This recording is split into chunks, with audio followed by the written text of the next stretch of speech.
నెమలి గ్రామంలో మిగతా అందరితో పాటు కలిసి జీవిస్తున్న మన బుడబక్కల సోదరులకు అందరికీ నా హృదయపూర్వక నమస్కారాలు. మన గ్రామ నాయకులు ఇచ్చిన సమాచారం ప్రకారం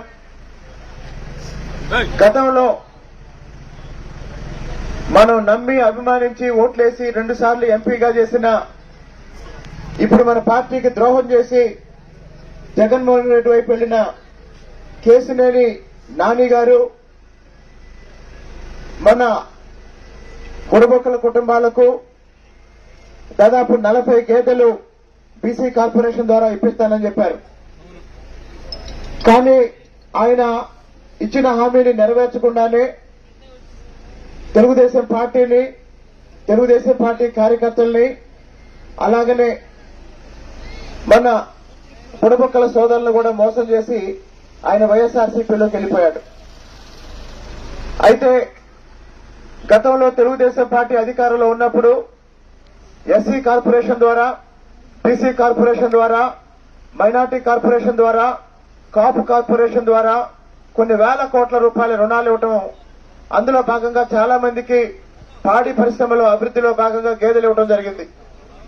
కానీ జగన్మోహన్ రెడ్డి గారు ముఖ్యమంత్రి అయిన తర్వాత ఏ కార్పొరేషన్ కి ₹1 ఇవ్వలేదు, ఎస్సీ కార్పొరేషన్ కి ₹1 ఇవ్వలేదు, ఎస్టీ కార్పొరేషన్ కి ₹1 ఇవ్వలేదు, అలాగే బీసీ కార్పొరేషన్ కి ₹1 ఇవ్వలేదు.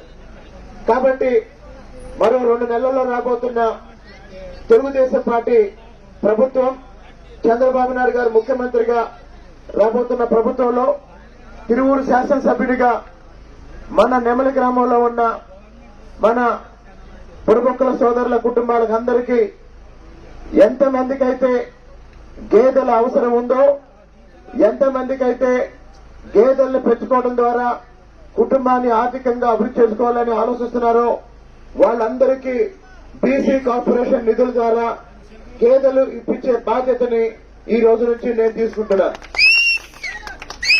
ఎందుకంటే తెలుగుదేశం పార్టీ అంటే బీసీలు, బీసీలు అంటే తెలుగుదేశం పార్టీ. మొన్ననే తెలుగుదేశం పార్టీ బీసీ డిక్లరేషన్ కూడా ప్రకటించింది.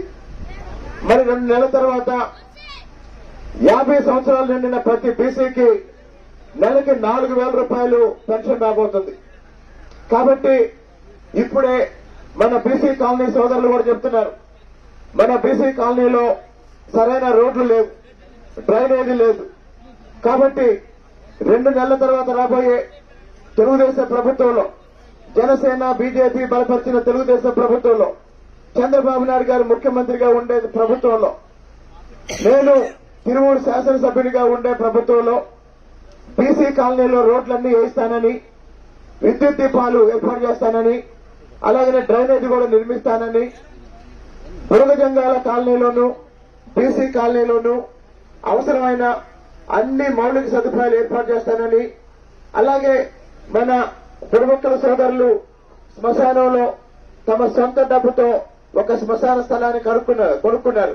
కానీ నీళ్లున్నాయా? నీళ్లున్నాయమ్మా? కాబట్టి అక్కడ అవసరమైన బోర్ని ప్రభుత్వంతో సంబంధం లేకుండా నేను నా డబ్బులతో వేపిస్తాను. ప్రభుత్వంతో సంబంధం లేకుండా మన గ్రామ పెద్దలు సైమన్ కుమార్ గారు, అలాగే సురేష్ గారు, వీళ్ళ ద్వారా దయచేసి 2-3 రోజుల తర్వాత, ఆదివారం తర్వాత నన్ను కలవండి, మీకు బోరు నేను వేపిస్తాను. ఎందుకంటే శ్మశానంలో చనిపోయిన మన పెద్దవాళ్ల అంత్యక్రియలు గౌరవప్రదంగా జరుపుకోవడానికి బోర్ ఉండాలి, నీళ్లుండాలి. దానికోసం ఎక్కువ రోజులు ఎదురు చూడొద్దు. అది ఈ 10 రోజుల్లోనే నేను ఆ పని చేస్తాను.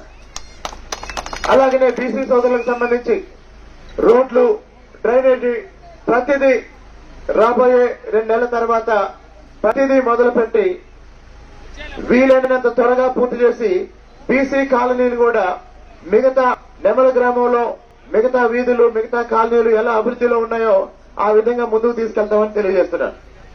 వచ్చేంత వరకు మన కుటుంబాల్లో ఉన్న నిరుద్యోగులకి నెలకి 3,000 రూపాయలు నిరుద్యోగ భృతి వస్తుంది.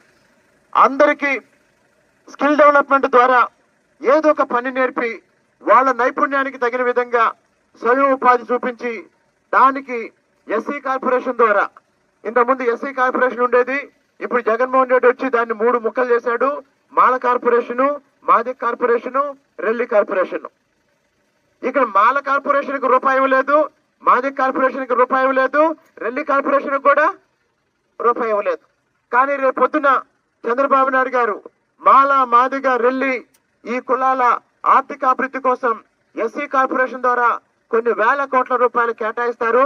దానికి నేను మీకు భరోసా ఇస్తున్నాను, హామీ ఇస్తున్నాను. ఎందుకు అంటే దళితుల అభివృద్ధి కోసం, దళితుల చదువుల కోసం, దళితుల ఉద్యోగాల కోసం, దళిత కాలనీల అభివృద్ధి కోసం, ఇళ్ల నిర్మాణం కోసం, కమ్యూనిటీ హాళ్ల నిర్మాణం కోసం, మన పిల్లలు అమెరికా వెళ్లి చదువుకోవటం కోసం అవసరమైన నిధులన్నీ చంద్రబాబు నాయుడు గారిని ఒప్పించి నేను తీసుకొస్తానని తిరువూరు ప్రజలందరికీ వాగ్దానం చేస్తున్నాను. కాబట్టి చంద్రబాబు నాయుడు గారి ప్రభుత్వం అన్ని వర్గాల ప్రజల కోసం, అన్ని ప్రాంతాల ప్రజల కోసం, రాష్ట్ర సమగ్రాభివృద్ధి కోసం అమలు చేయబోయే పథకాలకి మీ మద్దతు కావాలి. ఒకసారి జగన్మోహన్ రెడ్డి గారికి ఓటేశారు. ఓటేశారా లేదా? ఓటేశారు. మరి ఒక్కసారి ఓటేస్తే ఏం చేశాడు తెలుసా?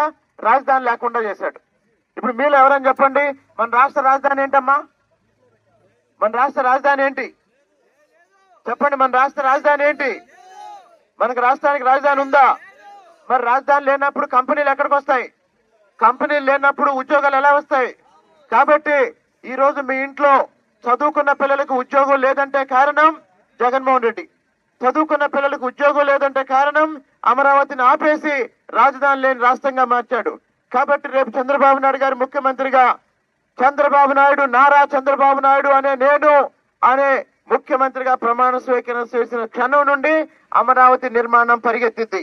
గతంలో అమరావతిని రాజధానిగా ప్రకటించినప్పుడు మన ఊర్లో భూముల ధరలు పెరిగాయా లేదా? చెప్పండి. నెమల్లో కూడా భూమి ధర పెరిగాయా లేదా? ఇప్పుడు ఎవడన్నా అడిగేవాడు ఉన్నాడా? కాబట్టి గుర్తుపెట్టుకోండి, ఆ రాజధాని అభివృద్ధి జరిగితే పెట్టుబడులు వస్తాయి, ఉద్యోగాలు వస్తాయి, మన కుటుంబంలో చదువుకున్న పిల్లలందరికీ ఉద్యోగాలు వస్తాయి. చాలా మంది అనుకుంటారు రాజధానికి మాకు సంబంధం ఏంటి, లేదా రాజధాని వస్తే ఎస్సీలకి ఏమొస్తుంది, రాజధానికి వస్తే బీసీలకి ఏమొస్తుంది, లేదా రాజధాని వస్తే శ్రీకాకుళం, చిత్తూరులో ఏమొస్తుంది అని. గుర్తుపెట్టుకోండి, రాజధాని వస్తేనే కంపెనీలు వస్తాయి, రాజధాని వస్తేనే పెట్టుబడులు వస్తాయి, రాజధాని అభివృద్ధి జరిగితేనే ఉద్యోగాలు వస్తాయి. ఆ ఉద్యోగాలు వచ్చినప్పుడు మన పిల్లలకు కూడా ఉద్యోగాలు వస్తాయి. కాబట్టి ఈ రోజు రాష్ట్రంలో రాజధాని లేకపోవడానికి కారణం జగన్మోహన్ రెడ్డి, ఉద్యోగాలు లేకపోవడానికి కారణం జగన్మోహన్ రెడ్డి, మన పిల్లలకి పనులు లేకపోవడం కారణం జగన్మోహన్ రెడ్డి, ఎస్సీ కార్పొరేషన్ లోన్లు రాకపోవడానికి కారణం జగన్మోహన్ రెడ్డి, ఎస్సీఎల్ని నడి రోడ్డు మీద చంపిన సుధాకర్ని చంపింది ఎవరు? జగన్మోహన్ రెడ్డి ప్రభుత్వం. అలాగనే డ్రైవర్ సుబ్రహ్మణ్యాన్ని చంపి డోర్ డెలివరీ చేసింది ఎవరు? జగన్మోహన్ రెడ్డి ప్రభుత్వం. చీరాలలో సునీల్ కుమార్ అనే ఒక మాల యువకుడిని మాస్క్ పెట్టుకోలేదని కొట్టి చంపింది ఎవరు? జగన్మోహన్ రెడ్డి ప్రభుత్వం. మాస్క్ అడిగినందుకేమో డాక్టర్ సుధాకర్ని చంపారు. మాస్క్ పెట్టుకోలేదని చీరాల్లో, మాలపల్లిలో సునీల్ అనే ఒక యువకుడిని చంపారు. కాబట్టి గుర్తుపెట్టుకోండి, మనం ఆర్థికంగా నష్టపోయాం, మన పిల్లల చదువులు నష్టపోయాం, మన పిల్లలకి ఉద్యోగాలు రాలేదు. అలాగే చంద్రబాబు నాయుడు గారు ముఖ్యమంత్రిగా ఉన్నప్పుడు అంబేద్కర్ విదేశీ విద్యా పథకం ఉంది. మరి అంబేద్కర్ విదేశీ విద్యా పథకం ద్వారా ఎంతమంది మాలమాదిగ పిల్లలు అమెరికా వెళ్లి ప్రభుత్వమే 20 లక్షలు, 25 లక్షలు, 30 లక్షలు ఫీజు కట్టింది. జగన్మోహన్ రెడ్డి గారు వచ్చి మొత్తం ఆపేశారా లేదా? ఆపేసి ఏం చేశాడు తెలుసా? మనం మాలాంటి వాళ్ళందరం గొడవ చేస్తుంటే అంబేద్కర్ పథకం ఆపినందుకు చివరి సంవత్సరం మొదలుపెట్టి ఆ పథకాన్ని ఏం చేశాడు? అంబేద్కర్ పేరు తీసేసి జగన్మోహన్ రెడ్డి విదేశీ విద్యా పథకం అని పెట్టాడు. ఇప్పుడు చెప్పండి, ఈ రాష్ట్రంలో దళితులందరూ ఆలోచించండి. అంబేద్కర్ పేరుతో, మన దేవుడైన అంబేద్కర్ పేరుతో చంద్రబాబు నాయుడు గారు పెట్టిన అంబేద్కర్ విదేశీ విద్యా పథకానికి అంబేద్కర్ పేరు తీసేసి జగన్మోహన్ రెడ్డి పేరు పెట్టినందుకు జగన్మోహన్ రెడ్డితో చెప్పుతో సమాధానం చెప్పాలా లేదా? చెప్పండి. అంబేద్కర్ పేరు తీసేసి జగన్మోహన్ రెడ్డి పేరు పెట్టాడంటే వాడికి ఎంత ధైర్యం ఉండాలి? అవునా కాదా? అంబేద్కర్ పేరు తీసి జగన్మోహన్ రెడ్డి పేరు పెట్టుకున్నందుకు జగన్మోహన్ రెడ్డికి దళితులు ఎవరైనా ఓటేయచ్చా? వేయచ్చా? తెలుగుదేశం పార్టీ అధికారంలో ఉన్నప్పుడు క్రిస్మస్ పండక్కి క్రిస్మస్ కానుకిచ్చింది.